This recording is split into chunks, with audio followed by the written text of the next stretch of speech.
નમસ્કાર દર્શક મિત્રો, ન્યૂઝ પોઈન્ટ ચેનલમાં આપ સૌનું હાર્દિક સ્વાગત છે। મુખ્ય સમાચાર જોતા પહેલા એક નજર કરીએ આજની હેડલાઇન્સ પર।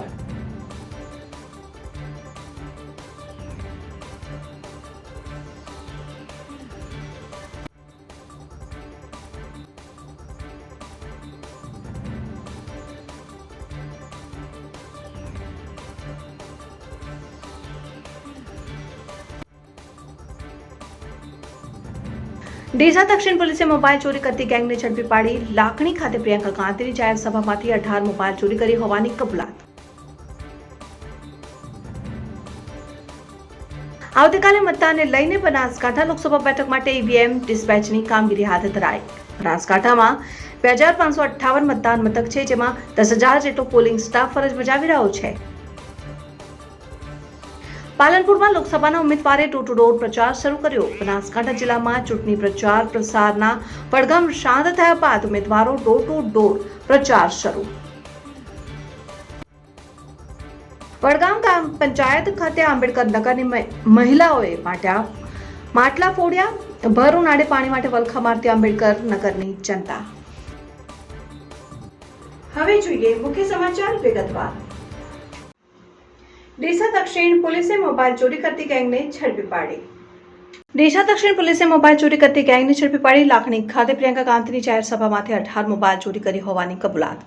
પોલીસે 2 રિક્ષાઓમાંથી 7 શખ્સોને 18 મોબાઈલ સાથે ઝડપી પાડી કરાઈ કડક કાર્યવાહી। દક્ષિણ પોલીસે ચાલક 58,000નો મુદ્દામાલ કબજે કરી પકડાયેલ 7 શખ્સોને આગતડા પોલીસને સોંપવાની તજવીજ હાથ ધરી। ડીસા બાયવાડા પાસે સ્વિફ્ટ કાર રોડની સાઈડમાં ઉતરી જતા અકસ્માત સર્જાયો। આજરોજ ડીસા બાયવાડા રોડ ઉપર સ્વિફ્ટ કાર ચાલકને ઊંઘનો ઝોકો આવી જતા કાર રોડની સાઈડમાં ઉતરી જતા અકસ્માત સર્જાયો હતો। અકસ્માતમાં 2 મહિલાઓને ગંભીર ઇજાઓ પહોંચતા ડીસા સિવિલ હોસ્પિટલમાં સારવાર અર્થે ખસેડાયા। ડીસા સિવિલ હોસ્પિટલમાં ઓર્થોપેડિક ડોક્ટરના અભાવે ખાનગી હોસ્પિટલમાં સારવાર અર્થે ખસેડવાની ફરજ પડી। પ્રાપ્ત માહિતી અનુસાર રાણીવાડાથી ડીસા ખાતે સારવાર અર્થે આવેલ 2 મહિલાઓ સહિત કાર ચાલક પરત રાણીવાડા જઈ રહ્યા હતા। તે દરમિયાન બાયવાડા ગામ પાસે સ્વિફ્ટ કાર ચાલકને ઊંઘનો ઝોકો આવી જતા કાર રોડની સાઈડમાં ઉતરી જતા 2 મહિલાઓને હાથના ભાગે ફ્રેક્ચર થતા 108ની ટીમ તાત્કાલિક ઘટના સ્થળે પહોંચી ગંભીર રીતે ઇજાગ્રસ્ત હાલતમાં મહિલાઓને ડીસા સિવિલ હોસ્પિટલમાં સારવાર અર્થે ખસેડાયા। પરંતુ ડીસા સિવિલ હોસ્પિટલમાં છેલ્લા કેટલાક સમયથી ઓર્થોપેડિક તબીબ ન હોવાથી ઇજાગ્રસ્ત બંને મહિલાઓને ડીસાની ખાનગી હોસ્પિટલમાં સારવાર અર્થે ખસેડવાની ફરજ પડી। આવતીકાલે મતદાનને લઈને બનાસકાંઠા લોકસભા બેઠક માટે ઈવીએમ ડિસ્પેચની કામગીરી હાથ ધરાઈ। પાલનપુરના જગાણા એન્જિનિયરિંગ કોલેજ ખાતે ઈવીએમ અને અન્ય સામગ્રી મતદાન મથકો પર રવાના કરવાની કામગીરી આરંભાઈ છે। બનાસકાંઠામાં 2558 મતદાન મથક છે, જેમાં 10,000 જેટલો પોલિંગ સ્ટાફ ફરજ પર બજાવી રહ્યો છે અને સમયસર ઈવીએમ અને ત્યાં ફરજ બજાવતા કર્મચારીઓ મતદાન મથક પર 2 વાગ્યા સુધીમાં પહોંચી જશે। ત્યારબાદ આવતીકાલે મતદાનને લઈને જે પોલિંગ બૂથ હોય ત્યાં તૈયારીઓ આરંભી તે છે। આવતીકાલે 19.60 લાખ જેટલા મતદારો મતદાન કરવાના છે અને જેના ભાગરૂપે ચૂંટણી અધિકારી દ્વારા વ્યવસ્થાઓ કરાવાઈ રહી છે। ખાસ કરીને પ્રથમવાર જે મતદાન મથક પર ફરજ બજાવનાર સ્ટાફ છે તેમના માટે નાસ્તાની કીટ અને અન્ય પ્રાથમિક સુવિધાથી સજ્જ સામગ્રીની કીટ પણ આપવામાં આવી છે। હીટવેવની આગાહીને પગલે કર્મચારીઓની પૂરતી સુરક્ષા રહે તે હેતુથી તંત્રએ ચિંતા કરીને પૂરતી વ્યવસ્થા કરાઈ છે અને આવતીકાલે શાંતિપૂર્ણ માહોલમાં મતદાન થાય, ત્યાં ઈવીએમમાં ગડબડ ન થાય, ક્યાંક પોલિંગ બૂથ ઉપર કોઈ તકરાર ન થાય તેની તકેદારી પણ ચૂંટણી અધિકારી દ્વારા રખાઈ છે, જેને આજે આખરી ઓપ આપી દેવાયો છે અને ઈવીએમ રવાના કરાયા।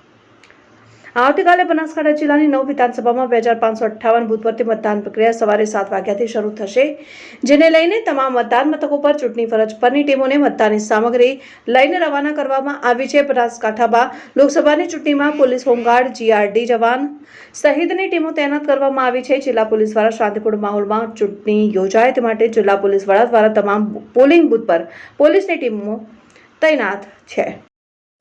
આજે કાલે સમગ્ર ગુજરાતમાં લોકસભાની ચૂંટણીનું મતદાન થવાનું છે, જેના ભાગરૂપે આજે બનાસકાંઠા જિલ્લાના 9 વિધાનસભા વિસ્તારમાં 2558 બૂથો માટે અલગ અલગ ટીમો તૈયાર કરી એમને તમામ સાધન સામગ્રીનું વિતરણનું કામગીરી આજે ચાલી રહી છે। આજે બપોર પૂછી તમામ ટીમો અહીંથી રવાના થશે અલગ અલગ જગ્યાઓથી અને સાંજ સુધી તમામ પોલિંગ સ્ટેશન ઉપર ટીમો પહોંચી જશે। કાલે સવારે 5:30 વાગે મોક પોલ અને 7 વાગ્યાથી પોલિંગની શરૂઆત થશે। નહીં, મતદાનના સમયમાં કોઈ ફેરફાર નથી. સવારે 7 વાગે મતદાન શરૂ થઈ, સાંજે 6 વાગે પૂરું થશે અને નિયમ અનુસાર 6 વાગે જેટલા લોકો લાઇનમાં ઊભા રહે એ બધા લોકોનું મતદાન કરીને મતદાનની કામગીરી પૂર્ણ થશે. હું આપના થકી બધા બનાસકાંઠાના તમામ નાગરિકોને અપીલ કરવા માગું છું કે અમે ખૂબ તૈયારીઓ કરી છે. ઘણા સમયથી અમારી ટીમો કામ ઉપર છે અને કાલે બહોળી સંખ્યામાં આપ લોકો મતદાન આપી અમારી જે કામગીરી થઈ છે એને સફળ બનાવશે એવી અમને પૂરી આશા છે. બનાસકાંઠા જિલ્લામાં લોકસભાની ચૂંટણીને ગણતરીના કલાકો બાકી છે ત્યારે વહીવટીતંત્ર દ્વારા અત્યારે જે છે તે ઈવીએમ મશીનો લઈ અને જે ફરજ પરના કર્મચારીઓ છે તે પોતાના પોલિંગ બૂથ પર રવાના થયા છે. બનાસકાંઠા જિલ્લાની વાત કરવામાં આવે તો કુલ 12 ઉમેદવારો આ બનાસકાંઠાની લોકસભાની ચૂંટણીમાં ચૂંટણી લડી રહ્યા છે ત્યારે તેમાં 1960 મતદાન મથકો પરથી 19 લાખ ઉપરાંતના મતદારો જે છે તે પોતાનું મતદાન કરશે. ત્યારે અત્યારે તમામ પ્રકારની તૈયારીઓ પૂર્ણ કરી દેવામાં આવી છે અને જે ફરજ પરના કર્મચારીઓ છે તે પોતાના ઈવીએમ મશીનો લઈ અને પોતાના મતદાન મથક પર જવા માટે રવાના થયા છે. રમેશ પટેલ, મંતવ્ય ન્યૂઝ, બનાસકાંઠા. સુધીમાં જે આ પાલનપુર વિધાનસભા વિસ્તારના ટોટલ 543 જેટલા જવાનો, જેમાં પોલીસ, હોમગાર્ડ, જીઆરડી તમામ આ ચૂંટણીમાં ખાસ કરીને અહીંયા બંદોબસ્તમાં ડ્યુટીમાં લાગેલા છે. ખાસ કરીને જાણો કે પોલીસ દ્વારા ખાસ કરીને આ વખત જે અદ્યતન ટેકનોલોજી બોડી વોર્ન કેમેરાનો પણ આમાં ઉપયોગ કરવામાં આવી રહ્યો છે. તદુપરાંત પોલીસ દ્વારા ખાસ કરીને જે કેરિયર રૂટ જે બસો જઈ રહી છે તેમાં પણ હથિયારી પોલીસથી બંદોબસ્ત આપવામાં આવ્યો છે અને તમામ જે ક્રિટિકલ બૂથ છે, જે સંવેદનશીલ વિસ્તારો છે ત્યાં અલગથી ખાસ કરીને પોલીસ બંદોબસ્ત ફાળવવામાં આવ્યો છે. અમે ખાસ કરીને અલગથી આખા જિલ્લામાં જે 8 કંપનીઓ જે અમને બહારથી મળી છે એનો પણ બંદોબસ્તમાં ખાસ કરીને ફ્રી અને ફેર ઇલેક્શન આપણે આયોજિત કરી શકીએ તે માટેના પગલાં ભરવામાં આવ્યા છે.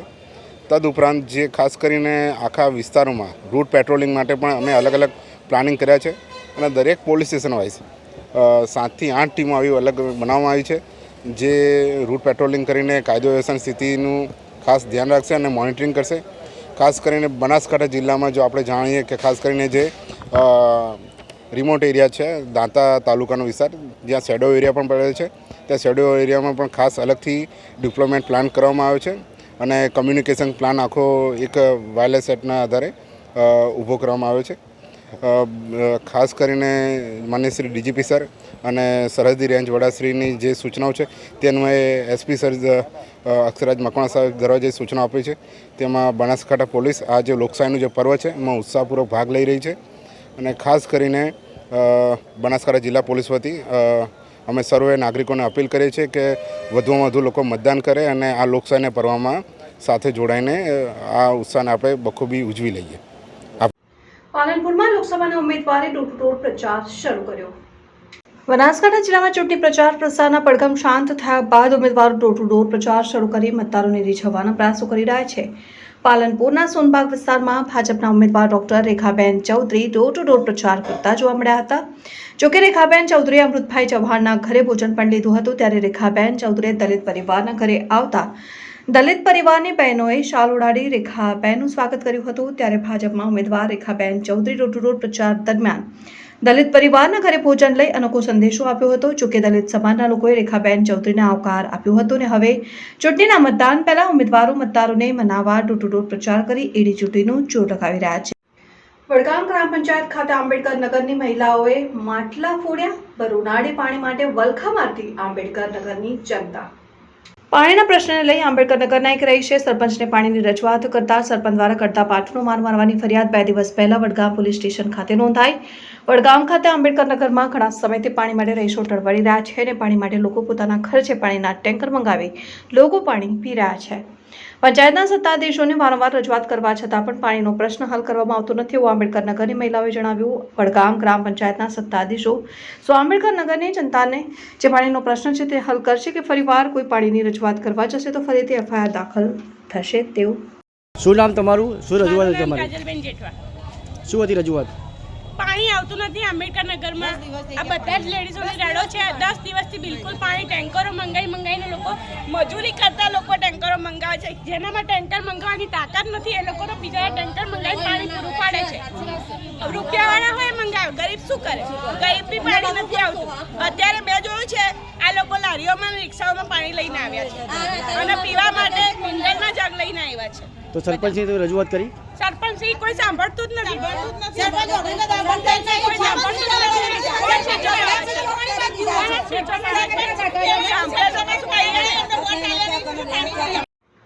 રાજ્યમાં આવતીકાલે ત્રીજા તબક્કાનું મતદાન યોજાવાનું છે. ગુજરાતમાં 25 બેઠકો પર મતદાન થાય તે પહેલા રાજ્યની પોલીસ એક્શનમાં છે. બનાસકાંઠામાં તમામ બોર્ડર ઉપર સઘન બંદોબસ્ત ગોઠવવામાં આવ્યો છે. જિલ્લાની નેનાવા, ખોડા, ગુંદરી, અમીરગઢ સહિતની બોર્ડર ઉપર પોલીસ દ્વારા રાજસ્થાનમાંથી આવતા વાહનોનું ચેકિંગ શરૂ કરાયું. આવતીકાલે ત્રીજા તબક્કાનું મતદાન યોજાવાનું હોવાથી વહીવટીતંત્રની સાથે પોલીસ પણ એક્શન મોડમાં જોવા મળી રહી છે. બનાસકાંઠા જિલ્લામાં પણ બોર્ડરો ઉપર પોલીસ જવાનો તૈનાત રાખવામાં આવ્યા છે અને બનાસકાંઠાની અમીરગઢ, ગુંદરી, ખોડા, નેનાવા સહિતની બોર્ડર ઉપર વિડીયોગ્રાફી સાથે વાહનોનું ચેકિંગ હાથ ધરાયું.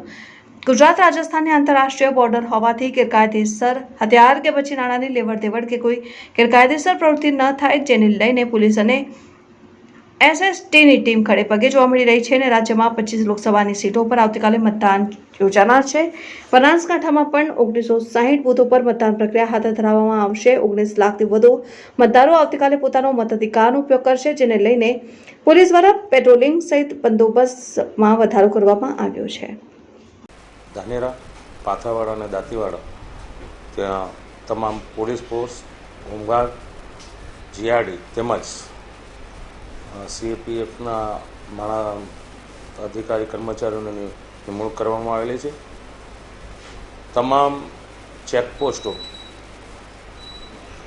જે કાયમી ચેકપોસ્ટ છે અને હંગામી ચેકપોસ્ટ ઉપર પણ પૂરતો બંદોબસ્ત જાળવવામાં આવેલો છે અને તમામ પોલીસ કર્મચારી, હોમગાર્ડ તેમજ જીઆરડી અને બહારથી કંપની જે બહારથી ફાળવવામાં આવેલી છે તે તમામને ચૂંટણી અંતર્ગત શું કરવું જોઈએ અને શું ન કરવું જોઈએ એ અંગેની પણ જાણકારી આપી છે. જરૂરી સૂચનાઓ અને માર્ગદર્શન ચૂંટણી લગતી આપવામાં આવેલું છે.